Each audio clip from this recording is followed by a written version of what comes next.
오늘 저와 여러분이 함께 나눌 말씀은 에베소서 4장의 말씀, 교회에 관련된 이야기입니다. 에베소서는 교회에 대한 이야기가 가득합니다. 하나님의 교회, 하나님이 어떻게 교회를 세우셨는지, 하나님의 교회는 어떤 곳인지, 하나님의 교회 안에 성도들은 어떤 삶을 살아가야 하는지 에베소서에 잘 기록되어져 있어요. 여러분, 교회란 무엇일까? 교회는 건물이 아닙니다. 물론 교회는 어떤 제도도 아닙니다. 교회는 사람이 모여서 만든 것은 더더군다나 아닙니다. 믿는 사람들이 모였다고 해서 그냥 교회가 만들어지는 것도 아니라고 생각합니다. 우연히 만들어진 건 더더욱 아니겠지요. 이처럼 교회란 사람들에 의해서 만들어진 것이 아니라 하나님이 친히 세워주신 것이 교회라고 하는 거예요. 여러분, 성경에 교회란 단어가 언제 제일 처음 등장했는지 아십니까? 이 교회란 말은 예수님이 가장 먼저 사용하셨어요. 교회란 개념이 만들어지기도 전에, 어느 누구도 교회란 단어를 사용하기 전에 예수님이 가장 먼저 교회란 무엇인지 말씀해주고 계신 거예요. 그게 마태복음 16장 18절의 말씀입니다. 우리가 늘 4시 18분이면 이 말씀을 가지고 기도하죠. 한번 같이 읽어볼까요? 시작. 내게 이르노니 너는 베드로라. 내가 이기지 못하리라. 이처럼 주님이 친히 세우신 것이 교회라고 하는 겁니다. 하나님께서는 교회에 대한 계획을 미리 가지고 계셨던 거예요. 그리고 부활하신 이후에 제자들에게 말씀하셨어요. 너희는 예루살렘을 떠나지 말고 이곳에서 성령 하나님을 기다리라고 하는 것입니다. 그리고 그 이야기를 들은 12명의 성도들이 예루살렘을 떠나지 아니하고 마가의 다락방에서 날마다 기도하며 성령님을 기다릴 때 하나님께서 약속하신 성령님이 그들 가운데 임하셨던 것, 그것이 사도행전에 기록되어져 있죠. 그리고 그 사건을 통해 첫 번째 교회가 예루살렘에서 탄생한 것 아니겠습니까? 여러분, 교회는 하나님이 약속하시고 하나님이 성령님을 통해 세우신 하나님의 작품이라고 하는 거예요.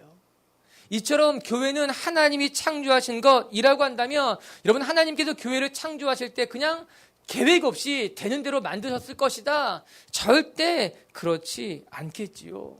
하나님께서 창조하셨다라고 하는 것은요, 하나님이 계획을 가지고 계셨다라고 하는 것입니다. 무엇인가 만들 때 아무런 계획, 아무런 생각 없이 만드는 경우는 아무도 없어요. 여러분, 집을 지을 때도 어떤 집을 지을지 미리 생각하고 설계하는 것 아니겠습니까? 그리고 그 계획에 따라 설계도를 보면서 건물을 세워가는 것이겠죠. 아이들이 가지고 노는 조그만 장난감, 그 조립 장난감만 봐도 설계도가 있더라고요. 도면이 있고 그것을 보면서 하나씩 하나씩 조립하게 될 때 비로소 제대로 된 장난감이 만들어지는 것 아니겠습니까? 세상에 집을 지을 때도, 조그만 장난감 하나 만들 때도 설계도가 있고 도면이 있는데, 하나님께서 그리스도의 몸된 교회를 세우실 때 아무런 계획 없이, 아무런 생각 없이 만드셨을까? 절대 그럴 수 없다는 거예요.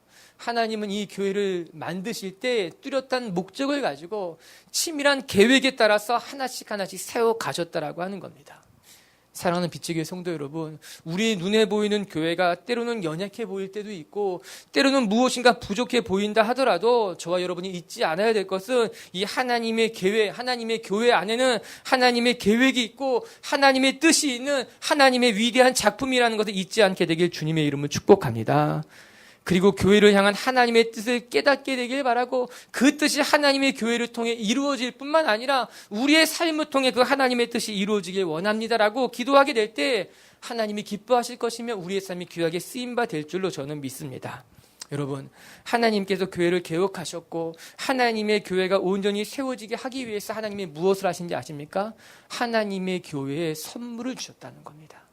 그것이 오늘 우리가 읽고 있는 에베소서 4장 7절의 말씀인 거예요. 하나님이 하나님의 교회에 선물을 주셨다. 우리 한번 같이 7절을 읽어봐요. 시작. 우리 각 사람에게 그리스도의 선물의 분량대로 은혜를 주셨나니, 우리 각 사람에게, 즉 하나님의 몸된 교회에게 그리스도의 분량대로 하나님께서 선물을 주셨다. 우리말 성경을 읽어보면요, 뭐라고 나오는가? 그리스도의 선물의 분량대로 우리가 은혜를 받았습니다. 기록되어져 있더라고요. 즉 하나님께서 하나님의 교회를 이루고 있는 성도들에게 무슨 선물을 주셨다라고 하는 겁니다. 우리가 뒤에 구체적으로 살펴보겠지만 어떤 선물을 주셨는가? 어떤 사람은 사도로, 어떤 사람은 선지자로, 어떤 사람은 복음 전하는 자로, 어떤 사람은 목사로, 어떤 사람은 교사로 각자에게 필요한 은사를 주시고 그 은사로 말미암아 하나님의 몸된 교회가 굳건히 세워져 갈 수 있게 하나님이 하셨다라고 하는 거예요. 여러분, 우리 하나님은 결코 무책임한 분이 아니십니다. 하나님은 자녀를 낳으시고 그 자녀들이 알아서 성장하도록 방관하시는 분이 절대 아니라고 하는 거예요. 하나님은 하나님의 자녀를 낳으셨다면 하나님은 때에 따라 자녀들에게 은혜를 베푸시는 분이시며 그 자녀가 부족함 없이 살아가도록 돌보시는 분이 우리 하나님이라고 하는 거예요. 그 자녀들이 이 땅 가운데 살아갈 때 부족함이 없도록 이 세상에서 승리할 수 있도록 필요한 선물을 주시고 은혜를 주시고 은사를 주시는 것으로 말미암아 세상은 넉넉히 이기게 하시는 분이 하나님의 사랑이며 하나님의 축복이다. 성경이 우리에게 이야기해 주고 있는 것 아니겠습니까? 여러분이 깨닫게 되길 바랍니다. 하나님은요, 우리를 잊지 않으시는 분이에요. 하나님은 이 세상에 하나님의 백성을 보내시고 난 다음에 있는 분이 아니라 자녀들에게 필요한 것들을 공급하시며 자녀들을 돌보시며 그 자녀의 삶을 통해 하나님의 뜻을 이루시는 분이 우리 하나님이라고 하는 겁니다. 오늘 하나님께서 하나님의 몸된 교회에 은사를 주시고 각 성도 한 사람 한 사람에게 하나님이 은사를 주셨다라고 하는 겁니다. 여기서 중요한 대목은요, 이 은사를 주신 주체가 누구냐라고 하는 거예요. 하나님이라고 하는 겁니다. 여러분, 우리는 세상을 이길 힘이 우리에게 없습니다. 이 세상을 맞서 싸울 지혜도 우리에게는 없습니다. 우리가 어떻게 이 세상에서 승리할 수 있겠는가? 우리가 어떻게 이 세상과 맞서 지혜롭게 살아갈 수 있는가? 그 열쇠는 하나님에게 있다는 거죠. 그리고 하나님께서 오늘 말씀처럼 이 세상을 살아가는 우리들을 그냥 버리지 아니하시고 하나님이 은사를 주시고 지혜를 주시고 능력을 주시는 것으로 말미암아 그리스도의 몸된 교회가 세워가게 하셨고 하나님의 백성이 이 세상 가운데 온전히 살아가게 돕고 계시다고 이야기하고 있는 거죠. 그것이 하나님의 교회, 하나님의 성도라고 하는 겁니다. 전 저와 여러분이 그리스도의 몸된 교회를 세워감에 있어서 하나님이 주시는 은사를 깨닫게 되기를 바라고 여러분의 삶에 주신 하나님의 계획을 발견하는 하나님의 사람들이 되길 주님의 이름으로 축복합니다. 오늘 은사를 묵상하게 될 텐데 크게 세 가지를 저와 나누길 원해요. 오늘 말씀 속에 기록되어져 있는데 하나님이 그리스도의 몸된 교회를 위해 선물을 주셨는데 그것이 은사다. 첫 번째, 오늘 말씀해 보니 분량대로 선물을 주셨다는 거예요. 7절의 말씀을 제가 한번 읽어드릴게요. 일이 나오죠. 우리 각 사람에게 그리스도의 선물의 분량대로 은혜를 주셨나니, 즉 하나님께서 각자 은사를 그 분량에 맞게 허락하셨다라고 하는 겁니다. 그런데 여기서 분량대로라고 하는 이 말이 우리 마음을 조금 어렵게 하는 것 같습니다. 분량대로 주셨다라는 이 말을 듣게 되면 어떤 사람은 누구는 많이 주고 누구는 조금 준 거 아닌가, 이런 오해를 할 수 있게 되는 거예요. 분량대로 많이 받은 사람도 있고 조금 받은 사람도 있는 것이 아닌가, 똑같이 주시지 아니하고 사람마다 다르게 준 것이 아닌가. 어떤 사람들은요, 다 같이 가난하면 문제될 것이 없다는 거예요. 다 같이 고생하면 고생으로 여기지 않는다라고 하는 겁니다. 그러나 누군가 조금이라도 더 받게 되면 그때부터 불편해지기 시작하는 거죠. 나만 손해보는 것 같고 나만 바보처럼 여김받는 것 같기 때문에 마음이 불편해지기 시작하는 거예요. 우리 분량대로, 이 단어를 우리가 오해하면 안 됩니다. 여기서 분량대로 주셨다라고 하는 것은 사람마다 차등을 두고 주셨다는 말씀이 절대 아닌 거예요. 누구는 많이 주고 누구는 적게 주었다는 것이 아니라는 거죠. 메시지 성경을 보면 좀 더 정확히 이해할 수 있겠더라고요. 제가 메시지 성경을 준비해 왔는데 같이 한번 읽어볼까요? 시작. 우리는 저마다 그리스도의 은혜에 따라 각자에게 알맞은 선물을 받았습니다. 다음은 그것을 두고 말한 본문입니다. 즉 각자에게 알맞은 선물을 주셨다라고 하는 거예요. 이것이 분량대로 주셨다는 말씀을 번역한 또 다른 표현이라고 하는 겁니다. 하나님께서 각 사람에게 은사를 주심에 있어서 그 사람이 처한 상황에 맞게, 그 사람에게 맡긴 사명에 따라서 하나님이 가장 적절하게 알맞게 은사를 허락하셨다라고 하는 거죠. 어떤 사람은 모자라지 않게, 어떤 사람은 남지 않도록 그 사람에게 맡겨진 사명에 따라서 가장 알맞게 주시는 분이 우리 하나님이라고 하는 거예요. 사랑하는 성도 여러분, 여러분은 여러분에게 맡겨진 일을 감당할 수 있을 만큼의 은사를 받고 있어요. 그것도 우리는 잊으면 안 돼요. 부족하지 않다는 겁니다. 하나님께서 우리에게 사명을 주실 때는요, 그 사명을 감당할 만한 능력을 허락해 주시는 거예요. 그 맡겨진 일을 감당하게 충분하게 허락해 주셨다라고 하는 거예요. 만약에 지금 내가 하고 있는 일이 버겁게 느껴진다면 어쩌면 그것은 하나님께서 맡기신 것이 아니라 우리들의 욕심일 수도 있다는 거예요. 하나님의 사명이 아니라 내가 이루고자 하는 내 뜻일 수도 있다라고 하는 겁니다.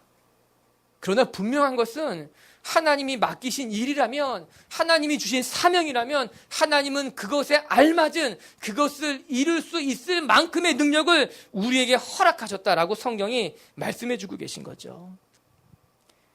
전 여러분이 이 말씀을 붙잡고 여러분에게 맡겨진 것 잘 감당할 수 있는 분들이 되길 주님의 이름으로 축복합니다. 부족하지 않고 모자라지 않고 넉넉하며 충분하며 우리에게 가장 적당한 은사를 주시는 분이 우리 하나님이라고 하는 거예요. 그런데 여기서 귀한 단어를 하나 더 발견하게 돼요. 10절에 나오는 말씀이에요. 우리 10절을 같이 한번 읽어봐요. 시작. 그가 곧 모든 하늘 위에 오르신 자니 이는 만물을 충만하게 하려 하심이라. 여러분 10절의 말씀에는요, 충만하게 하려 하심이라 라는 단어가 나옵니다.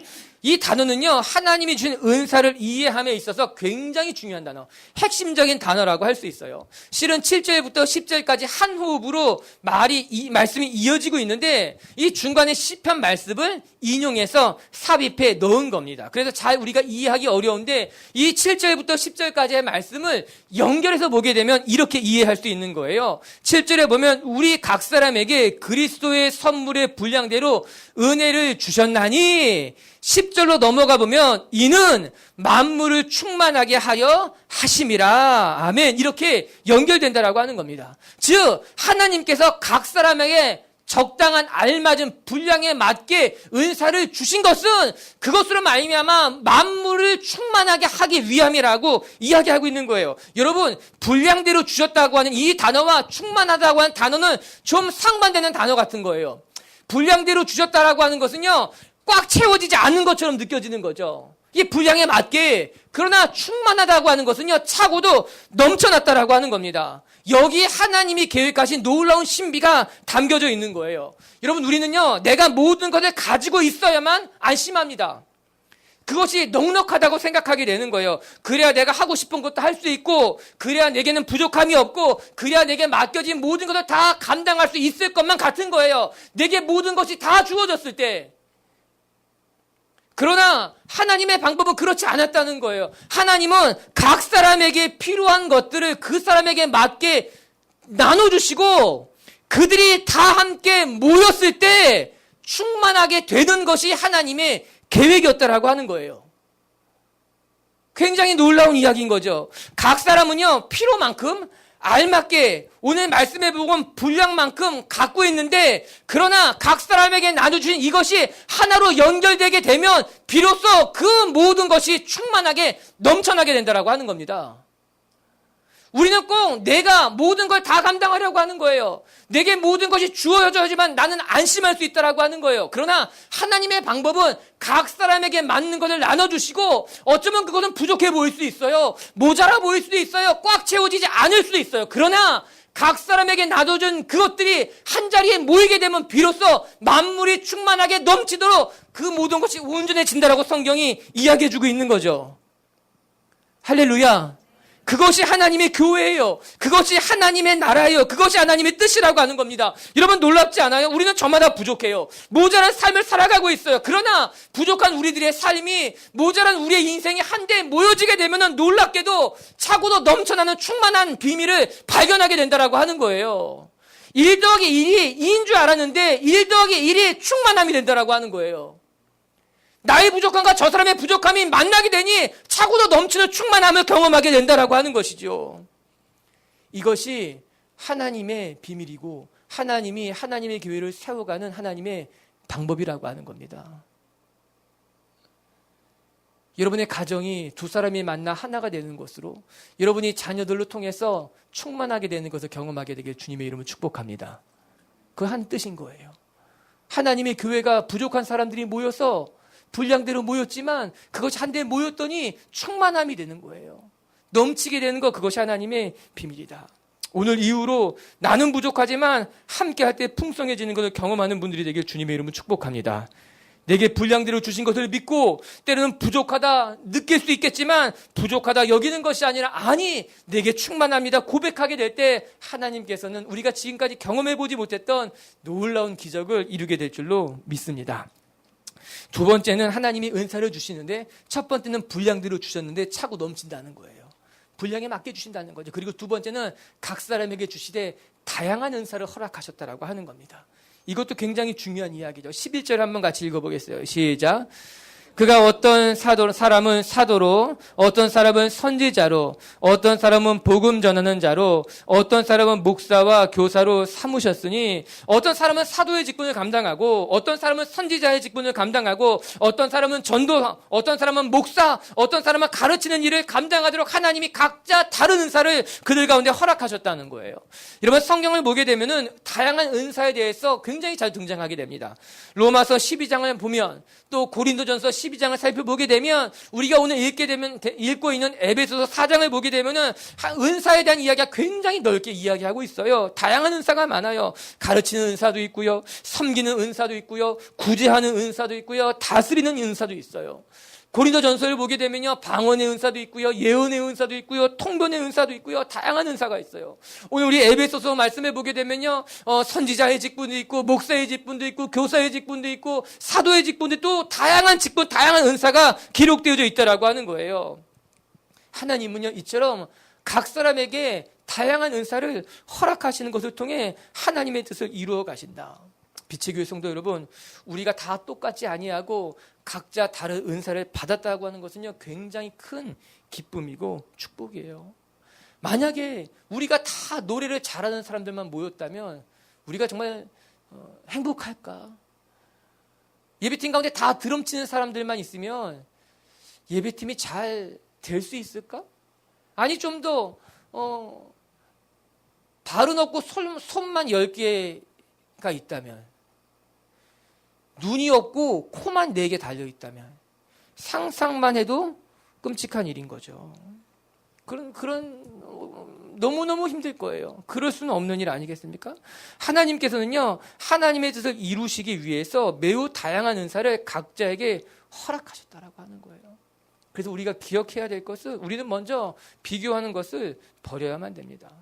내게 주신 은사와 다른 사람에게 주신 은사를 비교해서는 안 된다라고 하는 거예요. 내게 주신 것과 다른 사람이 누리는 것을 비교하는 것만큼 어리석은 사람은 없습니다.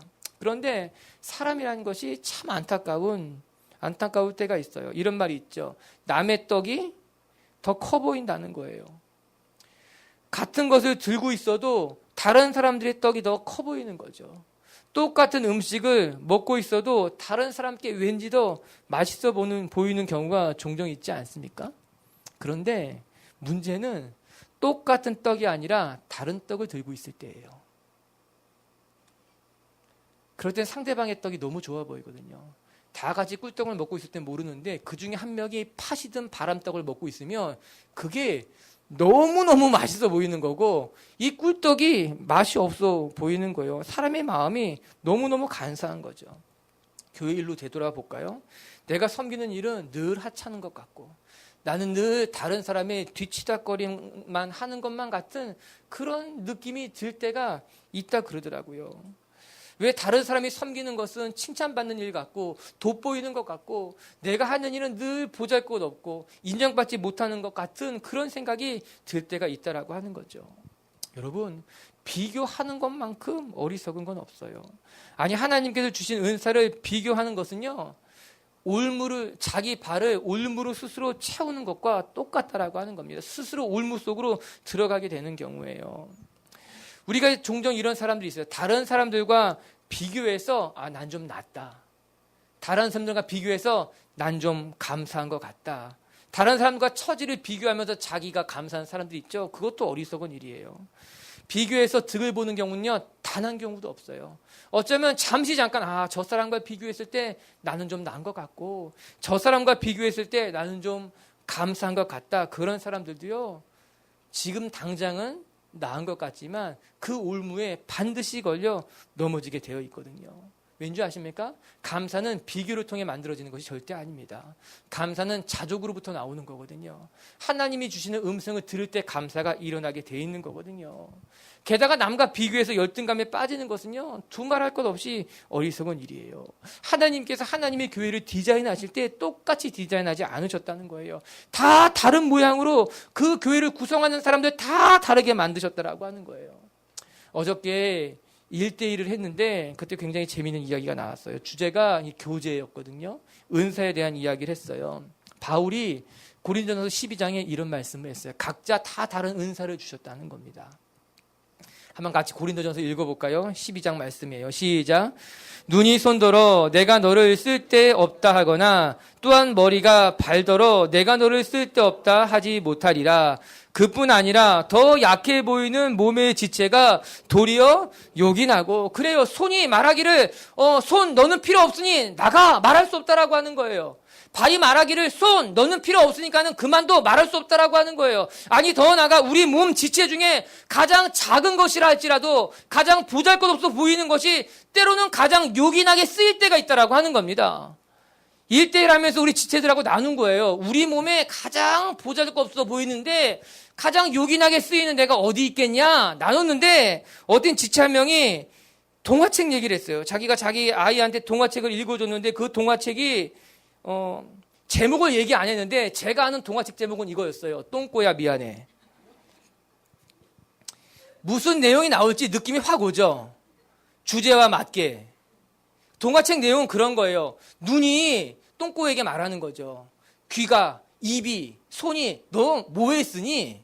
나는 맛있는 걸 보고 난 맛있는 걸 먹을 수 있고 내 손으로 집에와 입에 넣을 수 있는데 넌 도대체 뭐 했으니? 그러고 보니 이 똥꼬는 하는 일이 없는 것 같은 거예요. 너무너무 그러다가 이 똥꼬가 병이 들어서 막힌 거예요. 끔찍하죠? 가장 보잘것없어 보이지만 너무너무 요긴하게 쓰이는 거다. 느낌이 확 와자. 그렇구나. 우리 몸에 바울이 어쩌면 거기를 생각하면서 이 말씀을 기록한, 그거는 모르겠어. 그거는 모르겠지만 어쨌거나 여러분 우리 몸도 그래요. 우리 몸에 제일 보잘것없어 보이지만 아니요, 가장 요긴하게 쓰일 때가 있는 거죠. 바로 그 한 순간을 위해서. 여러분 교회에서도요, 참 이 사람이 아무 일도 안 하는 것 같지만 하나님이 결정적일 때 쓰실 때가 있다라고 하는 거예요. 아니 내가 하나님 앞에 무슨 쓸모가 있을까? 나는 무슨 일을 하는 사람일까 하지만, 그러나 하나님의 때에 그 한 사람을 이 공동체를 위해 예비해 놓고 계실 수도 있다라고 하는 거예요. 그래도 우리는 비교하면 안 되는 거예요. 아무리 열심히 일하는, 아무리 열심히 봉사하는 사람이라 할지라도 봉사하지 않는 사람을 바라보면서 저 사람은 뭐 하고 있는 걸까 얘기할 수 없다라고 하는 거예요. 또 나는 아무것도 할 수 없는 사람이니 이 공동체에서 필요 없을 거야. 난 내 몸의 일부일 수 없다라고 말하는 건 역시 그런 열등감을 갖는 것도 어리석은 일일 수 있다라고 하는 것이죠. 중요한 것은 무엇인가? 하나님이 각자 다양한 은사를 주셨기 때문에 비교하지 아니하며 내게 주신 것에 감사하며 살아가는 것이 중요하다라고 하는 겁니다. 옆에 있는 사람이 보잘것없어 보이지만 어쩌면 그 사람이 나에게 정말 중요할 때 나를 돕고 이 교회를 세울 수 있는 요긴한 사람이 될 수 있다라고 하는 거예요. 할렐루야. 옆에 사람하고 인사하겠습니다. 당신이 있어서 참 고맙습니다. 감사합니다.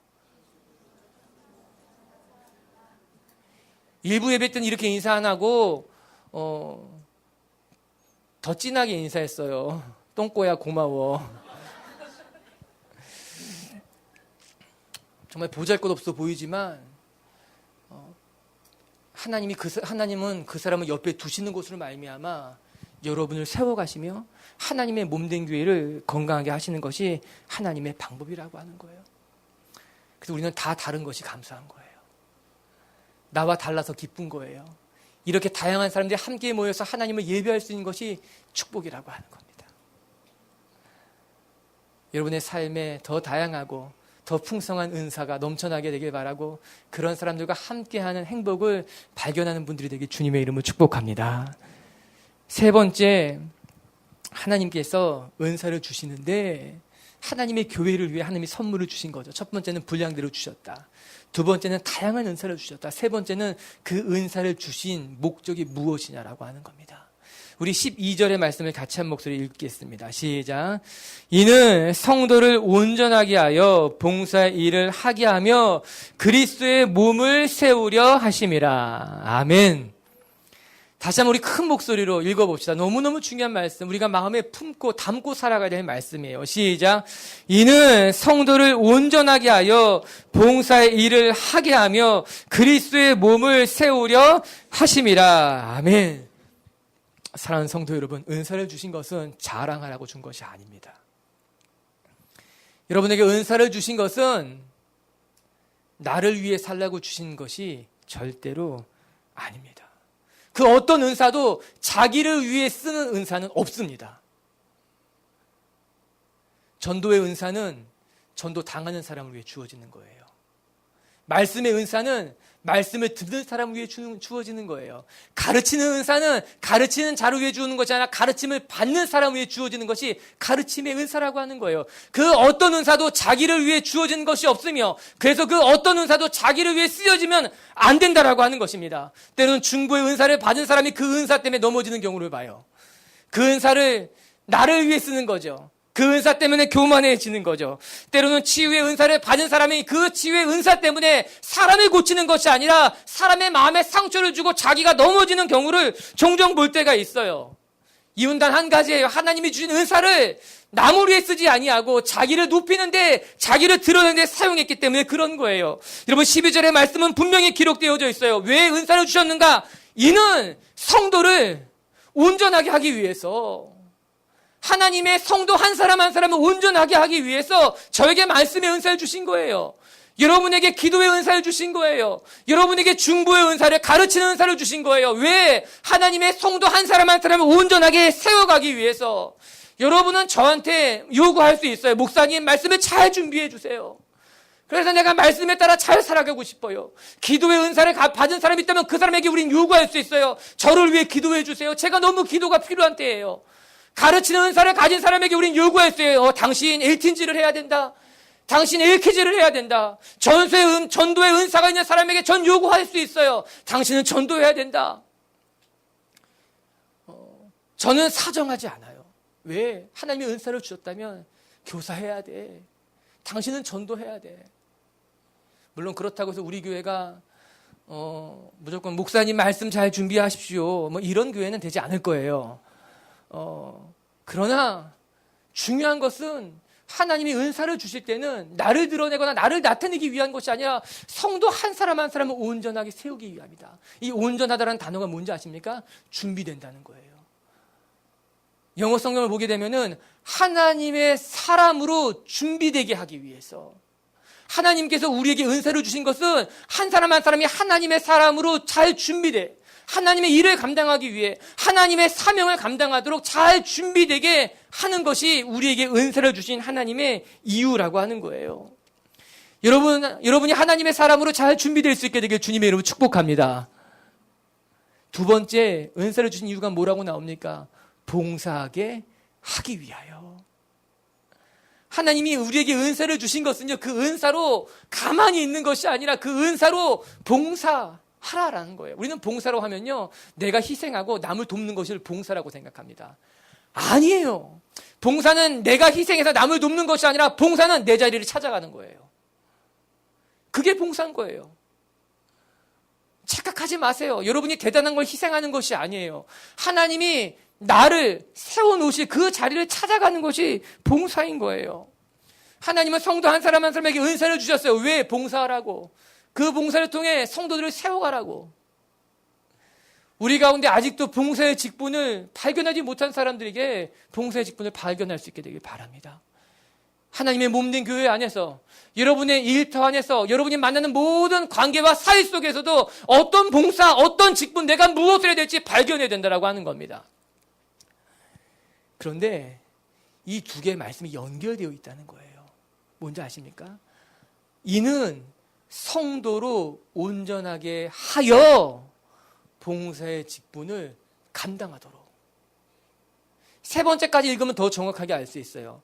첫 번째는 은사를 주신 이유는 성도 한 사람 한 사람을 온전하게 하기 위함이며, 두 번째 은사를 주신 이유는 그래서 봉사하게 하기 위함이며, 세 번째는 뭐라고 나옵니까? 그리스도의 몸을 세우려 하심이라는 거예요. 하나님이 우리에게 은사를 주신 것은 이 은사로 말미암아 그리스도의 그리스도의 몸, 교회겠죠. 하나님의 몸 된 교회가 온전히 세워지도록 우리에게 은사를 주셨다는 겁니다. 그런데 이 세 가지의 말씀이 실은 각계로 나눠진 것이 아니라 연결되어 있다는 거예요. 즉 성도를 온전하게 하여, 들여다보세요. 이는 성도를 온전하게 하여 봉사 일을 하게 하며, 즉 우리가 하나님 앞에 온전하게 될 때 봉사 일을 감당할 수 있게 되는 거예요. 하나님의 일을 감당하게 하기 위해서 성도를 온전하게 세워져 간다라고 하는 겁니다. 그렇게 세워져 갈 때, 그리고 그렇게 성도들이 봉사하며 나갈 때 그리스도의 몸된 교회가 건강하게 세워져 간다라고 하는 것이죠. 마치 블록을 하나하나 쌓아가는 것처럼 성도 한 사람 한 사람이 견고해지면 자기 자리를 찾게 되는 것이고, 자기 자리를 찾아가게 되면 비로소 블록이 온전히 세워질 수 있게 된다고 성경이 우리에게 말씀해주고 있는 것 아니겠습니까? 이게 하나님이 말씀하시는 교회의 신비인 거예요. 이게 하나님의 디자인인 거예요. 하나님의 교회를 이렇게 이끌어 가겠다고 하나님이 우리에게 보여주시는 하나님의 청사진이라고 하는 겁니다. 할렐루야. 제 얘기를 잠깐 나누면, 저는 우리 교회를 개척하면서 가장 감사한 것은 바로 이것을 내 눈으로 직접 보게 되는 거예요. 전에는 성도가 너무 많았기 때문에, 큰 교회에서 성도가 너무 많았기 때문에 성도 한 사람 한 사람의 은사와 한 사람 한 사람이 어떻게 교회를 지어져 가는 것을 잘 볼 수 없었어요. 앞에서 이끌어가는 약 10%의 사람들이 그냥 교회를 이끌어가는 것 같았어요. 그리고 그렇게 이끌어져 가더라고요. 그런데 이제 이 작은 교회를 개척해 가면서 보게 되는 것은 하나님이 성도 한 사람 한 사람을 통해서 하나님의 뜻이 이렇게 마치 퍼즐 조각이 들어맞는 것처럼 이렇게 하나님이 온전하게 세워져 가는구나를 보게 되니 기쁜 거예요. 어느 한 사람 한 사람도 예외 없이 그 한 사람 한 사람에겐 하나님의 계획이 있고 하나님의 뜻이 있고 하나님의 때가 있다는 것을 깨닫게 되는 거죠. 사랑하는 빛지교회 성도 여러분, 저만 보는 것이 아니라 여러분도 이 하나님의 계획을 볼 수 있게 되길 주님의 이름으로 축복합니다. 하나님의 몸된 교회를 하나님께서 하나님의 뜻에 따라 하나님의 때에 세워갈 때 하나님은 어떻게 성도 한 사람 한 사람을 사용하셔서 이루어져 가는가, 하나님은 어떻게 이 은사를 귀하게 이끌어 가시는가 보게 된다면 우리는 비로소 하나님의 사역에 동참하게 될 줄로 믿습니다. 말씀을 마치겠습니다. 오늘 말씀은 교회에 대한 이야기였어요. 하나님께서 교회를 친히 세우셨다는 겁니다. 하나님이 계획하셨고 하나님이 뜻하셨고 하나님께서 하나님의 교회를 세워가신다라고 하는 거예요. 여러분, 교회는 사람이 만드는 게 아니에요. 사람이 세울 수 있는 것도 아니에요. 사람이 디자인한 것도 아니에요.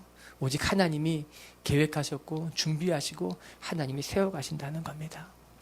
이 몸된 교회를 세워가기 위해서 하나님께서 하나님의 몸된 교회에 선물을 주셨다는 겁니다. 그것이 은사예요. 한 사람 한 사람에게 하나님의 은사를 주시고 그 은사로 하나님의 몸된 교회를 세워가신다. 첫 번째, 여러분, 하나님께서 여러분 한 사람 한 사람에게 여러분 분량에 맞는, 여러분에게 맡겨진 사명을 감당하기에 가장 적절한 은사를 주셨다는 겁니다. 어쩌면 부족하게 느낄 수도 있어요. 어쩌면 모자라게 느낄 수도 있어요. 그러나 그 모든 것이 함께 모여지게 되면 비로소 우리는 충만함을, 흘러 넘치는 것을 경험하게 될 겁니다. 두 번째, 하나님의 은사를 주실 때 다양하게 주셨다는 거예요. 여러분, 옆에 사람과 비교하지 마세요. 우리는 다를수록 감사한 거예요. 다를수록 그 사람이 나의 부족한 것을 채울 것이며 우리는 다를수록 그 사람을 통해 하나님의 뜻이 이루어지는 것을 목도하게 될 겁니다. 비교하지 마시고 감사하십시다. 옆에 사람에게 끊임없이 고맙다고 이야기합시다. 달라서 감사해요. 세 번째, 하나님이 왜 은사를 주셨는가? 성도를 온전하게 하며 봉사 일을 감당하게 하며, 그래서 그리스도의 몸을 세우기 위해 은사를 주신 겁니다. 여러분 아십니까? 하나님이 주는 은사를 잃어버리고 사는 사람들도 있습니다. 전 저와 여러분이 하나님이 준 은사를 잃어버리는 것이 아니라 그 은사를 잘 붙잡고 성도를 온전하게 하여 봉사의 직분을 감당하며 그리스도의 몸을 세우는 데 쓰임받는 저와 여러분들이 되길 주님의 이름으로 축복합니다.